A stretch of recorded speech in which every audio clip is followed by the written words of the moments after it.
చారిత్రాత్మక నగరమని ఎంతో గొప్పగా చెప్పుకుంటాం. కానీ చిన్నపాటి వర్షం పడితే చాలు వరదతో రోడ్లన్నీ చెరువులను తలపిస్తాయి. వరద నీరే కాదు, మురికి నీరు నాలాల ద్వారా బయటకు వెళ్లేందుకు చర్యలు చేపట్టాల్సిన గ్రేటర్ వరంగల్ మున్సిపల్ అధికారులు, ప్రజా ప్రతినిధులు ఏమీ పట్టనట్లుగా, నవ్విపోతురుగాక నాకేమి సిగ్గు అన్నట్లుగా వ్యవహరిస్తున్నారు. ఈ కారణంగా వర్షం పడిందంటే ముంపు ప్రాంతాల ప్రజల ఇంట్లోని సామాగ్రిని సర్దుకోవాల్సిన పరిస్థితి దాపురించింది. అధ్వానంగా మారిన ఓరుగల్లు నగరంలోని నాలాలపై ఏబిఎన్ స్పెషల్ స్టోరీ.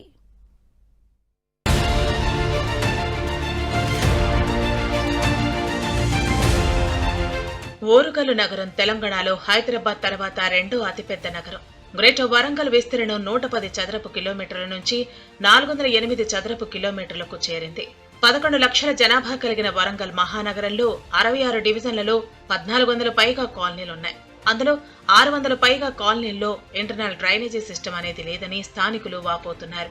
వరంగల్ నగరంలో పోతన నగర్ రోడ్లో వరద నీటి కాలువ నిర్మాణ పనులు అర్థాంతరంగా నిలిచిపోయాయి. వర్షాకాలంలో పెద్ద ఎత్తున వరద నీరు నాయుడు పెట్రోల్ పంపు, బొందిబాగు నుంచి వరద రావడంతో Raghunath colony, Ramannapet, OS Nagar, Santoshimata colony, Papayyapet తదితర కాలనీలో ముంపుకు గురయ్యాయి. ఇప్పుడు వర్షాకాలం వలన బొందిబాగు నుంచి భద్రకాళి బండ్ వరకు నాలాల నిర్మాణం పనులు చేపట్టకపోవడంతో మళ్లీ కాలనీలు ముంపుకు గురయ్యే ప్రమాదం ఉంది.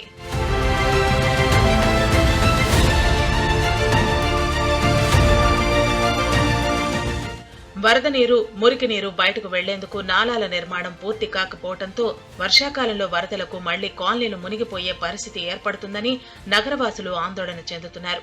ఇప్పుడిప్పుడే వర్షాలు జోరందుకుంటున్నాయి.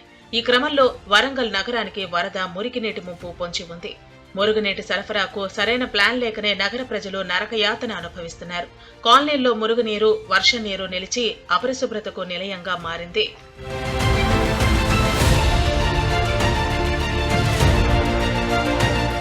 స్మార్ట్ సిటీ అని పేరుకు మాత్రమే తప్ప నగరం పరిస్థితి చూస్తే అధ్వానంగా తయారైందంటున్నారు. ఎగువ నుంచి వరద నీరు ఉధృతంగా వస్తుందని గుర్తించిన ప్రభుత్వం బొందివాగు నాలా అభివృద్ధికి 158.50 కోట్ల రూపాయలు మంజూరు చేసింది. 6 నెలలవుతున్నా ఇంతవరకు పనులు మొదలుపెట్టనే లేదు. నాలా విస్తరణ, ఇరువైపులా గోడలు కట్టడం, భద్రకాళి చెరువు వద్ద హెడ్ రెగ్యులేటరీ ఏర్పాటు, పోతన్న నగర్, కాపువాడ మత్తడి వద్ద దిగువ ప్రాంతంలో ఉండే ఇరిగేషన్ శాఖ అధికారులు పలుమార్లు పరిశీలించారు. అయితే ప్రజాప్రతినిధులు దృష్టి సారించకపోవడంతో నాలా గోడ నిర్మాణపు పనులు ఎక్కడ వేసిన గొంగళి అక్కడే అన్న చందంగా తయారైంది.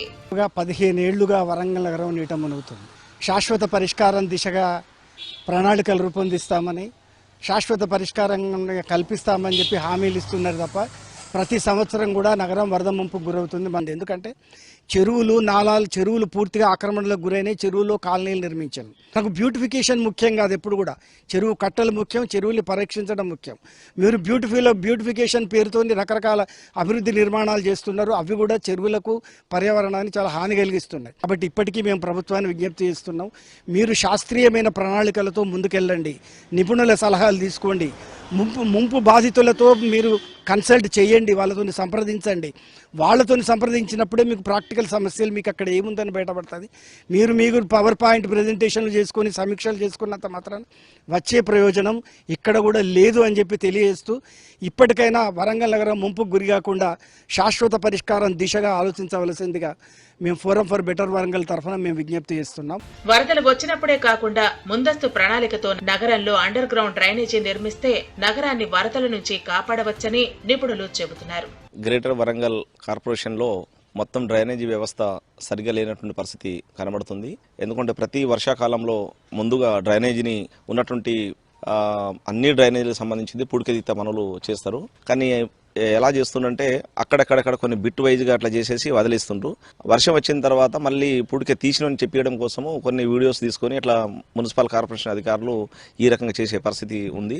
దానివల్ల ప్రధానంగా మొత్తం అన్ని కాలువలకు డ్రైనేజీ పూడికతీత పనులు చేయకపోవడం వల్ల మళ్ళీ హన్మకొండలో భారీ వర్షం వస్తే మాత్రం గ్యారెంటీగా మునిగేటువంటి పరిస్థితి ఏర్పడుతుంది.